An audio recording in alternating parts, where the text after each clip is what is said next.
Hi, my name is Jeff Hoffman, and in this lecture I'll cover the lab techniques that are useful to know for the step 1. The polymerase chain reaction, or PCR, is used to amplify DNA. This just means making copies of DNA from what you already have, and you're only amplifying a specific piece of DNA that's maybe a few hundred base pairs long. So why would you want to do this? Well, first of all, if you want to see if a particular sequence of DNA is present in a sample, so for example if you suspect a patient has a viral infection, you could use PCR to try to amplify a DNA sequence that's specific to that virus, and if nothing is amplified, then that virus probably wasn't present in your sample. It's also useful if you want to take a closer look at the sequence of a particular site in the patient's genome. For example, if you want to look for a mutation or a version of a gene that might cause a disease. Okay, so how do we do PCR?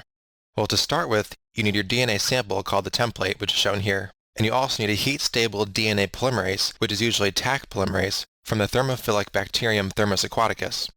You need nucleotide primers, which are complementary to the ends of your DNA template, and of course, the 4 types of nucleotide triphosphates, which are the building blocks for your new DNA strands.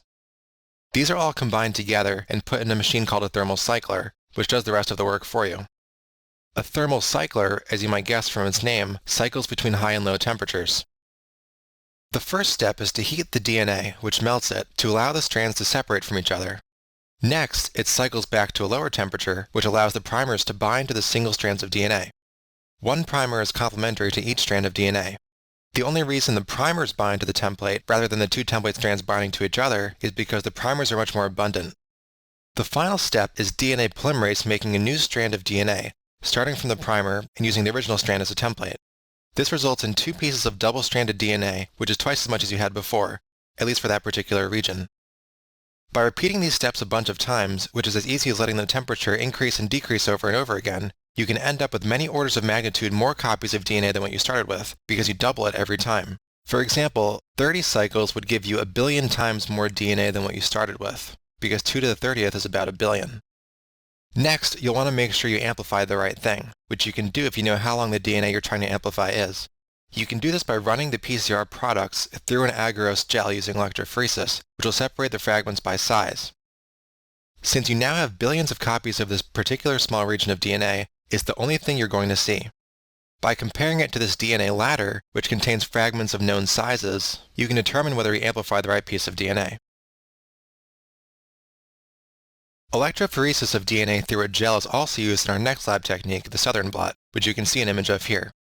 This is named for its inventor, Edwin Southern, and the names of the other types of blots we'll talk about, Northern and Western blots, are kind of playing off this name.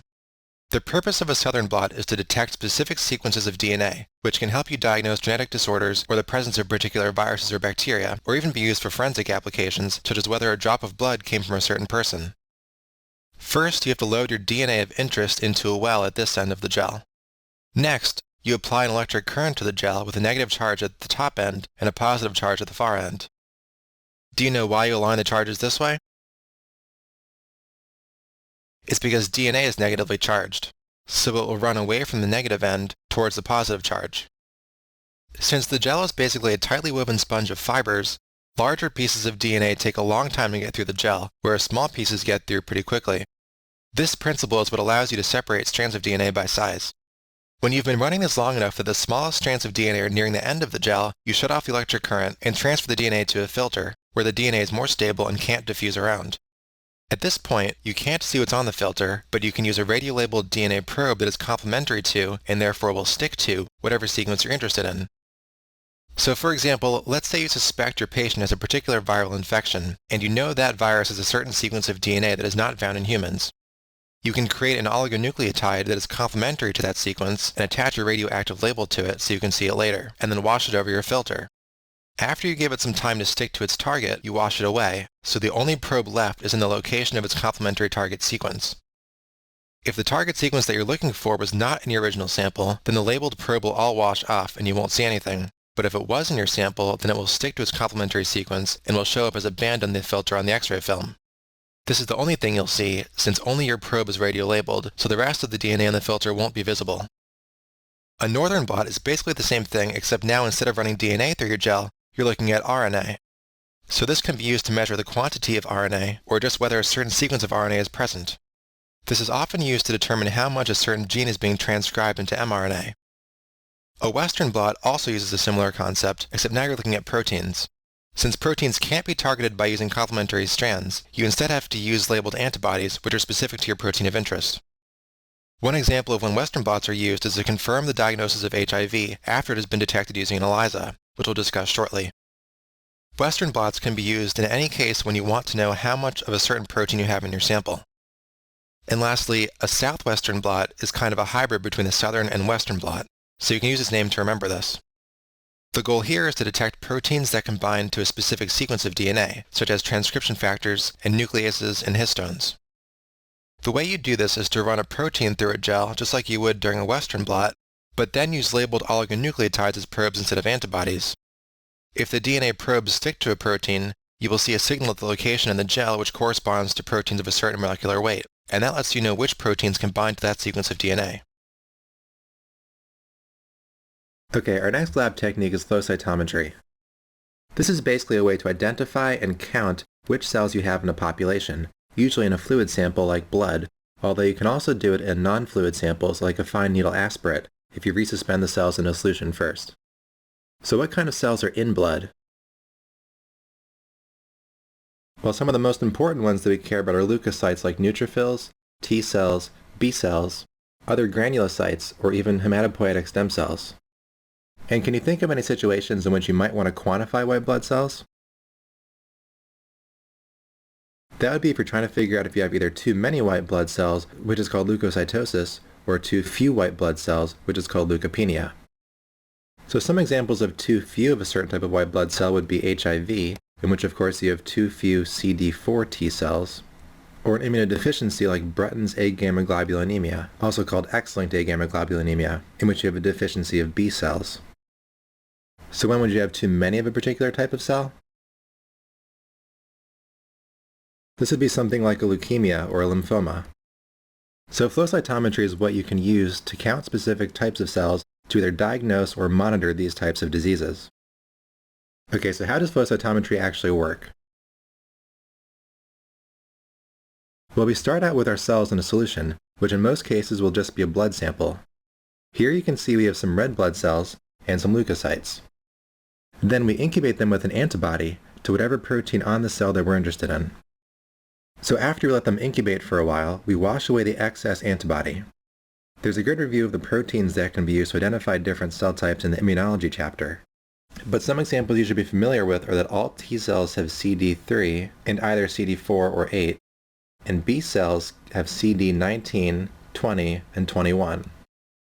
In flow cytometry, sometimes you might just look at one surface protein, so just one labeled antibody is all you need. But modern flow cytometers, which are the machines that you use for this, can often simultaneously process up to 9 different labeled antibodies at the same time. So you can be really specific with what you're looking for. For example, you can count only the cells that are positive for both CD3 and CD4, but negative for CD8. Okay, so once your cells have been labeled, usually you'll do another step to lyse all the red blood cells, and then time to run your sample through the flow cytometer. The flow cytometer is a machine that takes your sample of cells suspended in a fluid and guides them single file through a channel so it can look at them each individually. But wait, you're asking, there's like hundreds of thousands of cells in your sample. How long does it take to look at them all one at a time? Well, actually you can process thousands of cells per second, so it doesn't take that long.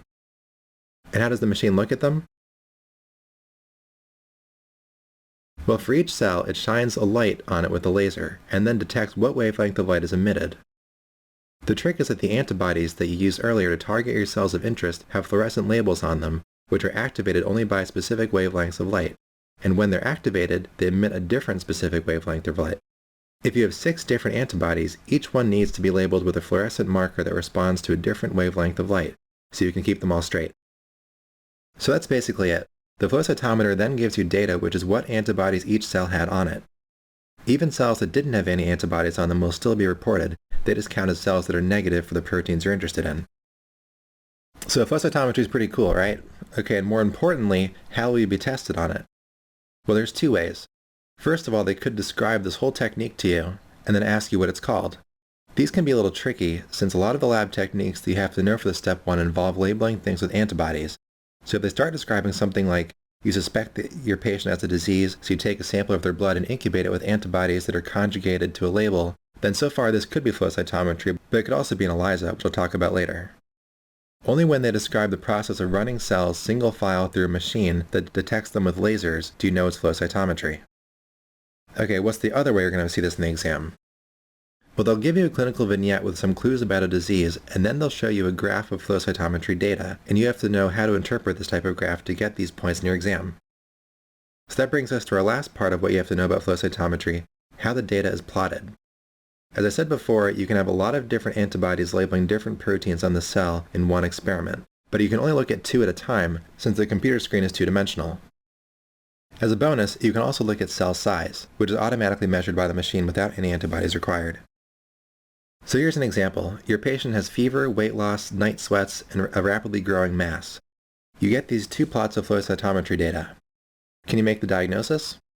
Take a minute to pause the video if you want to think about it. Ready? This is a tricky one without multiple choice, but the answer would be diffuse large B-cell lymphoma. The y-axis for both graphs shows cell size, and the x-axis on the left is CD19, which labels B cells, and on the right is CD3, which labels T cells. Everything to the right of the dotted line means that these cells have a bright enough fluorescence that we can count them as what we're labeling for, so these would be T cells here, and these are B cells over here. Everything to the left is something else. Notice how for the T cells you have only these relatively small cells, and that's normal because lymphocytes are small cells. But for the B cells we have 2 different populations, some large ones here and some small ones here.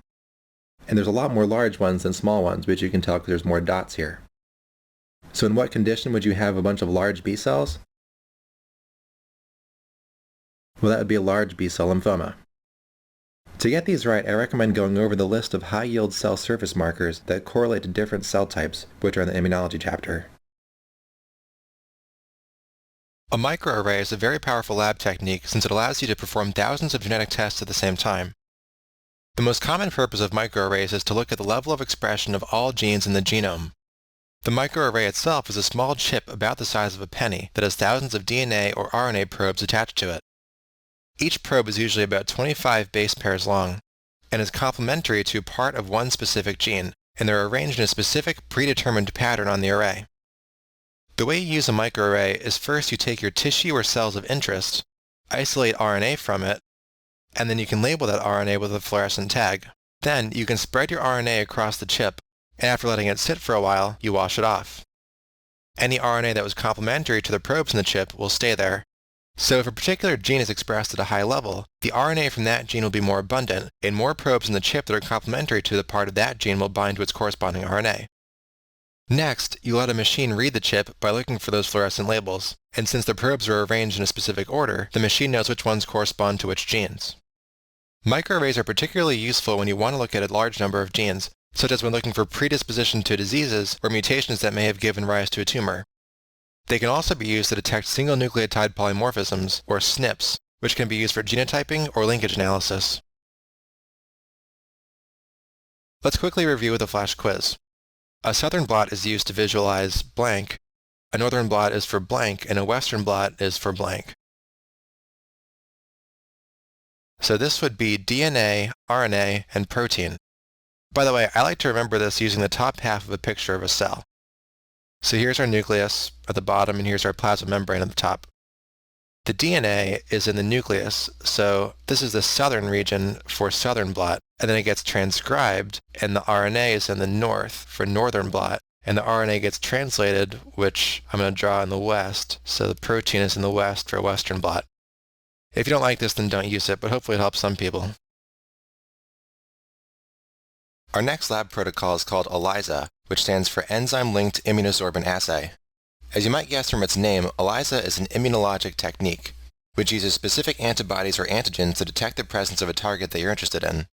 There are 2 types of ELISA, direct and indirect, and both are typically done on a microtitered plate like this one, and you can test a different sample in each well of the plate.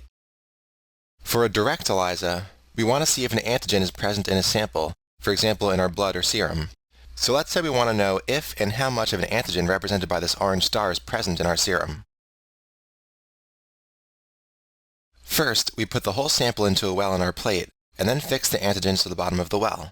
Then we add some antibodies that are specific to our antigen of interest, which again is the orange star. We want enough antibodies to make sure to hit all of our target antigen that's present if we want this assay to be quantitative. Then we wash the plate, and all of the antibody that isn't bound to an orange star is washed away. Since this antibody is linked to an enzyme that can generate a color, we simply add the substrate for that enzyme and it will generate a colored product. So if our antigen wasn't present in the original sample, we wouldn't see any blue color here. And if there's a little bit, we'd see a little bit of color, and if there's a lot, we'll see a lot of color. We can then quantify how much of color there is to figure out how much our original antigen was present in the sample. For an indirect ELISA, we can either look for an antigen or an antibody. Let's start by looking for the same orange star as before. The first few steps are the same, but there's just one more step here. In this case, our primary antibody doesn't have an enzyme attached to it. Instead, we can now add a secondary antibody, which is specific for the Fc part of our primary antibody, and then wash away the excess. The secondary antibody has the color-generating enzyme, and we can use it to generate a color and quantify the original amount of antigen just like before. So why would we do indirect when we could save ourselves a step by doing a direct ELISA? It's mostly a matter of convenience because it's easier to have a stock of labeled antibodies that target the Fc portion of a wide variety of other antibodies, like these secondary ones, rather than have to put a label on each primary antibody you'll ever use. Okay, one last thing. So how do we determine how much antibody is present in a sample? Let's say we want to know if this orange antibody is in a sample. We have to already know what its target is, which in this case will be the black star, and we have to start by having a well with that target antigen fixed to it. Then, kind of like before, we add our sample, which of course is a variety of antibodies, but when we wash it off the plate, only our antibody of interest will be left behind. Now, just like before, we can add a secondary antibody which targets the Fc portion of our antibody of interest, which is linked to a color-generating enzyme, and by measuring the color we can infer if and how much of our orange antibody was in the original sample. So when you're done, you might end up with a plate that looks like this, if the sample is towards the bottom of a higher concentration of the antigen or antibody you're testing for. And the plate can be read by a plate reader to tell you exactly how much signal you're seeing.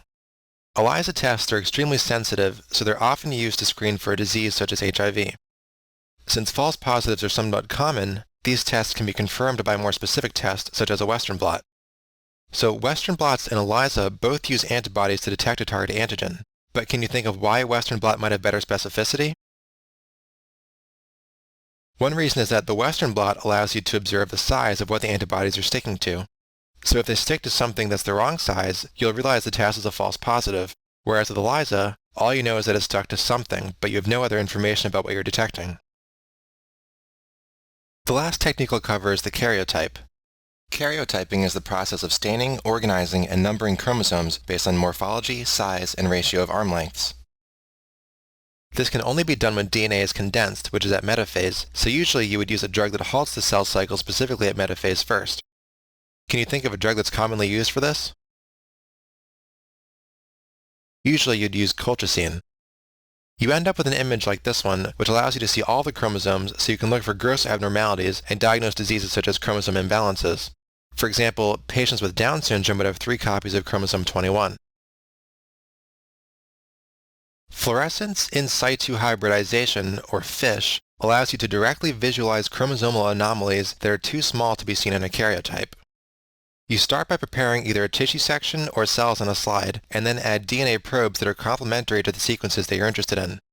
Most cells will probably be in interphase, so they'll look like this one on the bottom, since the chromosomes aren't condensed, but cells in metaphase, which you'll be more likely to see in rapidly dividing cells or in cell culture, will look like this example on top, which can be more informative.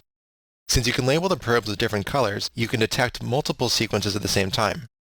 You can even use lots of different colored probes to do what's called chromosome painting, to make a chromosome look like a rainbow in which each color corresponds to a different region. Then, you'll put your sample under a fluorescence microscope that can detect specific wavelengths of light. If the sequence you're looking for is present, then you will see the color or wavelength of light that corresponds to the oligonucleotide probe that's complementary to it. So here we have a green probe and a red probe that are corresponding to 2 different regions of the genome. If the sequence is not present, or it's mutated in such a way that prevents the probe from binding to it, then you won't see a fluorescent signal, and you'll know that that sequence is not in your sample. Normally you expect to see 2 copies of each probe, 1 for each chromosome. But if 1 chromosome has a deletion, then you'll only see 1 signal. So in this example we're using FISH to look for the 22q11 locus, and we see that this patient only has 1. So what did we just diagnose, and what symptoms would you expect this patient to have? Well, this could be DeGeorge syndrome or velocardiofacial syndrome, and this patient might have a cleft palate abnormal facies, thymic aplasia, cardiac defects, and hypocalcemia due to parathyroid aplasia. The mnemonic you can use to remember this is catch-22, but I'll talk about this more in the genetics section.